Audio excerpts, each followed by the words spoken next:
Danger Dolan. From groups of natives living just outside city limits to tribes discovered by accident wandering through the forest, we count 15 small civilizations untouched by modern society. Number 15. The Yahi group. This is part of a larger group known as the Yana people, a tribe of Native Americans indigenous to Northern California and the Sierra Nevada mountains.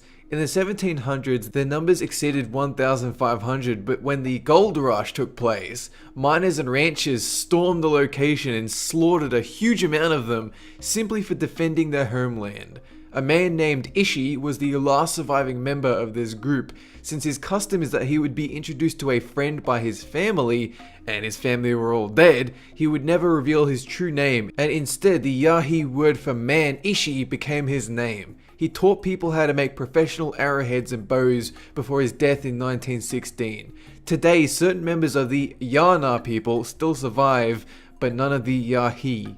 Number 14. Vietnamese Ruck. It was during the Vietnam War, when bombs fell left and right on presumably uncivilized regions, that it scared local natives so much that they finally stormed out of their jungle to the amazement of Vietnam soldiers. Because the jungle was so heavily damaged, the Ruck tribe had no choice except to join modern civilization rather than go back to the smoldering ruin that was their home. It wasn't all sunshine and rainbows though. Their tribe values clashed with government ideals, and hatred from both parties formed. Number 13. The Awa Guaja people. These guys are an endangered indigenous group living in the eastern Amazon forests of Brazil. There only exist around 300 currently, with less than 100 totally isolated from the outside world. But the problem is loggers continually encroach on their land, and the Brazilian government was slow to block off the area so that they'd survive. So most of their numbers were massacred, including an 8-year-old girl in 2011 who happened to be inside a protected area when loggers destroyed their camp. Theirs has been voted by Survival International as Earth's most threatened tribe. Number 12. The Batak tribe, a group of people generally thought to be the first inhabitants of the Philippines, were once a large, prosperous people, but today disease brought by outsiders kill a lot of their community, and government laws forbid traditional ways of farming. Once Survival International heard about this, they launched a campaign to give back their rights and land, to showcase what effect their laws and regulations have on the Batak. But today, we see less than 300 members, and since they tend not to marry other Batak members, but occasionally those from other tribes, their bloodline has diluted to a point where some contest their people barely exist as a distinct entity. Number 11. The Pintupi, Western Australia, a group of 9 hunter-gatherer desert-dwelling people who survived without society until 1984. They made contact with their relatives near Kirakua, who informed them about a strange place where food was plentiful and water came from pipes. They were intrigued, but one member, Yari Yari, returned to the desert, whereas the others would settle in Kirakara, and a few even became pseudo-celebrities for their artistic abilities. Number 10. The Jackson Whites. The 1700s, the final hours in Europe's colonization of North America's east coast, when all tribe people from the Atlantic to the Mississippi were documented and catalogued. Then, New York in 1790, an unheard of tribe of Native Americans waltzed out of the forest like they hadn't even existed before that point. Wars had raged, wars against natives, and yet the Jacksons had avoided all of it. Number 9. The Akunsu. This is an indigenous tribe from Rondônia, Brazil, and like the Awas, they're facing extinction. They're a group of hunter-gatherers that supplement their diet with swidden agriculture.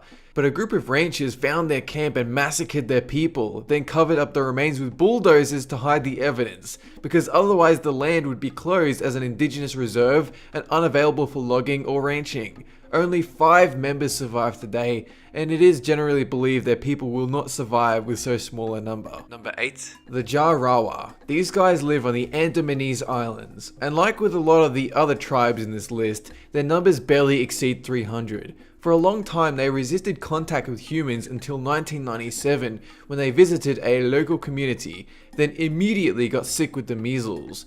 Sadly, the Jarawas are today a tourist attraction where hundreds flock to view and photograph their tribe as they go about their daily lives, even though government regulations prohibit this. Number 7. The Sentinelese. These are distant cousins of the Jarawans, a culture shrouded in mystery on a small island off India, located in the Bay of Bengal and the Andaman Islands.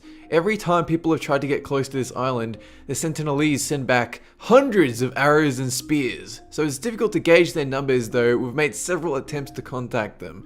It is rumored that people have lived there for tens of thousands of years, directly descended from the first humans to leave Africa. Number 6. The Mayaruna people. These are an indigenous tribe of the Peruvian and Brazilian Amazon, one whose ancestral lands are currently threatened by logging and poaching from modern society. During the 1900s, they were deeply untrusting of the Peruvian government since warfare saw their villages hit by napalm and the like. But in 1969, they accepted missionaries into their community. According to the missionaries, the Mayaruna people see the physical and spiritual world as entities present throughout the world, one that assists in the technical aspects of hunting game. Number 5. The Nukak Mahu people. This is a smaller tribe that resides in the Amazonian forest, their population exceeding 400 individuals. They first made regular contact with society in 1988, and since then over half of them have died, mostly from attacks and disease. So now they don't really contact society, and I can't blame them. They live in small pockets of 30 persons or less as nomads that wander to and fro, using blow darts to kill prey using poison from 5 different types of plant. Number 4. The Aruyuyu Wawa. These guys come from Brazil, living in the state of Rondônia, with 6 villages along with a few other subgroup tribes, some that haven't even been contacted by us yet. In 1981, they came into contact with the National Indian Foundation, but disease and violent attacks pulverized their numbers, and 10 years later, the largest tin deposit was found smack bang in their land. The Brazilian government came in at the last second to prevent loggers and miners from invading their territory, and the non-government organization Canindi fights outsiders trying to attack the tribe. Currently, their numbers barely exceed 100. Number 3. The Zoe, a small tribe of 250 members in the north of Brazil. They get along growing plants and the occasional hunt, but are otherwise peaceful. Their relationships are polygamous, meaning each can marry a few people, not just one. And they're also a community without hierarchy, so that they're all equal. In 1987, they first contacted outsiders, but once again, death swept through their village, so authorities stopped anyone else from encountering their members to protect them.